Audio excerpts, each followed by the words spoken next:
बांग्लादेश की आग अभी बुझी भी नहीं थी कि एक बार फिर ये आग धधकने लगी है। एक बार फिर बांग्लादेश जल उठा है और इस बार ये आग शेख हसीना की पार्टी के खिलाफ लगाई गई है। अगर अवाम रोडों पे आ जाए तो आर्मी क्या, उनकी हुकूमत क्या, वो घुटने टेकने पे मजबूर हो जाएंगी। नरेंद्र मोदी की यहाँ पर मैं इस वजह से उनको अप्रिशिएट करता हूँ कि अभी तक उनको अवाम का प्रेशर नहीं आया, जिसकी वजह से वो फैसले कर रहे हैं जिस पे हम उन्हें नहीं जानते। यानी कि हम नहीं समझ सकते कि यार इंडिया जैसा मुल्क हो और वो भी चुप करके बैठ जाए। हम 35,000 जन्नात को लेकर जब डी चौक पर हमला किया था, वो तो किसी रडार में आते ही नहीं ना वो कैमरों में आते हैं।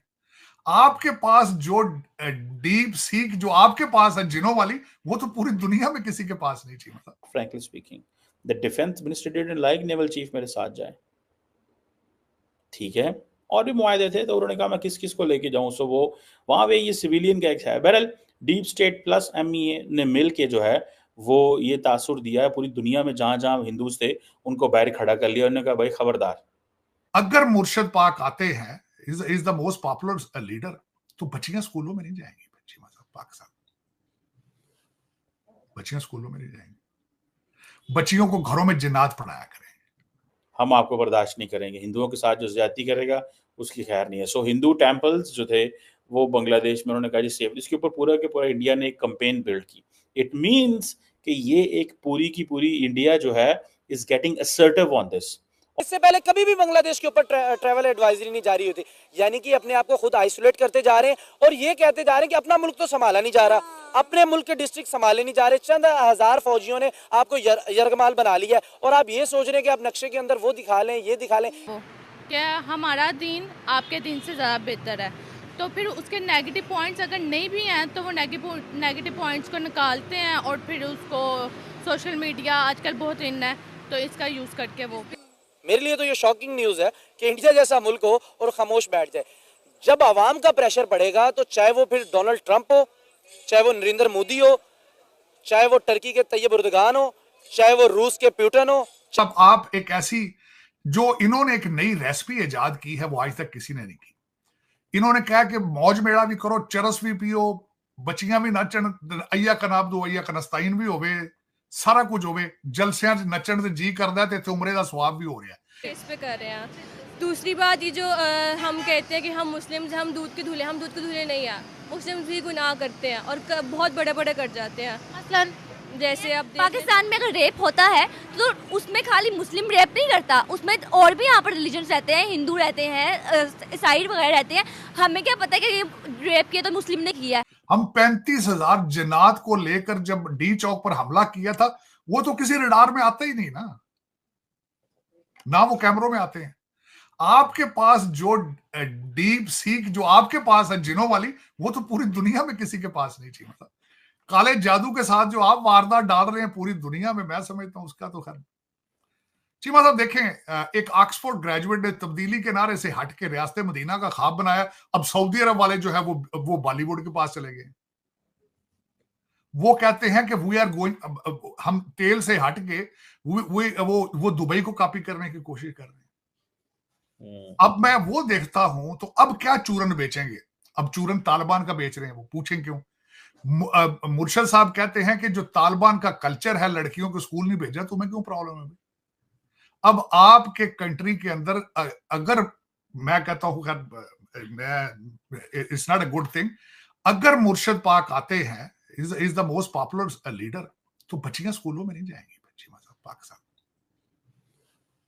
बच्चियां स्कूलों में नहीं जाएंगी। बच्चियों को घरों में जिन्नात पढ़ाया करें, फिर यही हो सकता है। इसके अलावा और यही आपकी डेस्टिनेशन है।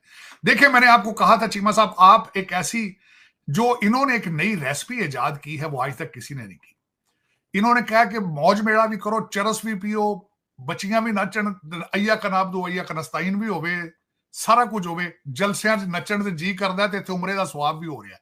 हर करप्ट अफसर के बीवी बच्चे सारे इनके सपोर्टर हैं। जल सहेज रहे, करप्शन करके तो शामी मुल्क बचा। अब्बा जी करप्शन कर रहे हैं, बच्चे मुल्क बचा रहे हैं। अब्बा जी डुअल सिटीजन है। 22,000 जो ब्यूरोक्रेट है, डुअल सिटीजन है। बल्कि वो ताड़ साहब ये भी करते होंगे ना कि उन्होंने क्या है कि उसी करप्शन के पैसे से इमिग्रेशन करके कनाडा सेट होके वापस आके फिर जो है ना 6 महीने बाद आके मुल्क बचाने के लिए हम आए हैं। हम देखो साहब मैं बताऊं ये सूरत हाल क्या है। सूरत हाल ये है कि आज से 30 साल पहले एक मौलवी साहब कहीं बड़े आलम फाजल थे, यहाँ पे मैं नाम नहीं उनका लेना चाहता, वर्जीनिया के अंदर एक गैदरिंग के अंदर बैठे। तो उस वक्त यहाँ पे लोग जाली अपने लिख के कागजात तो मुख्तलिफ किस्म के, कोई पोलिटिकल असाइलम करा लेता था जाली, कोई कुछ करा लेता था। तो उन्होंने सब सवालों जवाब पूछे, तो मैंने उनसे पूछा, मैं क्या मौलवी साहब आपका क्या ख्याल है, लोग जाली झूठ बोलकर जाली हल्फिया बयान देखकर पॉलिटिकल असाइलम या इमिग्रेशन के पेपर जमा करा देते हैं, आपका इसके बारे में क्या ख्याल है? अब जरा जवाब सुने। उन्होंने कहा जी इस्लाम में बिल्कुल इसकी इजाजत है, आप अगर किसी बड़े स्वाब के लिए छोटा गुनाह कर लें तो वो जायज है। मैं क्या, वो किस तरह? कहते जी देखे, एक मुसलमान पाकिस्तानी अगर यहां से झूठ बोल के ग्रीन कार्ड ले लेता है, वो यहां से रहकर यहां रहेगा, वो डॉलर कमा के पाकिस्तान भेजेगा, पाकिस्तान उससे बम बनाएगा, वो बम इसराइल पे चलेगा, तो ये जिहाद है, इस्लाम जीत रहा है, इस्लाम जीत रहा है। तो बाद में मुझे ये पता चला मौलवी साहब ने खुद झूठा हल्फिया बयान देकर इमिग्रेशन का केस कराया हुआ है। तो चीमा साहब दर हकीकत हम इस्लाम में से यही एक ट्रेजेडी है, दर हकीकत इस्लाम इज अ फॉरेन रिलीजन। हम इसके स्पिरिट को समझ नहीं पाए और हमने इस्लाम में से सिर्फ जो अपने पसंद की चीजें होती है वो निकाल लेते हैं, उनको साइड पे करके दूसरे, और हर दूसरे को हम काफर काफर कहते हैं। ये ट्रेजेडी है। इस्लाम को हमने समझने की कोशिश ही नहीं की कि व्हाट इज अ रिलीजन। और दूसरा, इस्लाम रिलीजन चीमा साहब आपका पर्सनल मैटर है, आपके पास कोई हक नहीं है कि अपने रिलीजन को दूसरों के ऊपर इन्फोर्स करने का।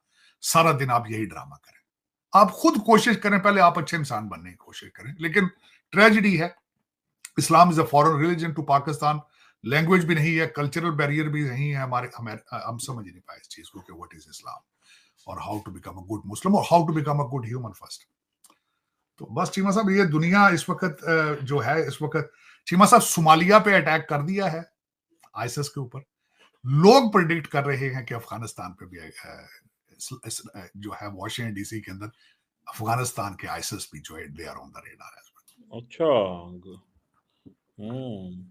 साहब एक मैं बात आपसे पूछना चाह रहा था, ये रिगार्डिंग द यूएस एड, ये यूएस एड को उसको दे दिए सारी पावर्स, तो दे दिए मार्को रूबियो को, यूएस एड को स्टेट डिपार्टमेंट के नीचे लेके जा रहे हैं। वो कह रहे हैं जी हम अकाउंटेबिलिटी होगी। अमेरिका की इंपॉर्टेंस कम नहीं हो जाएगी जब पैसे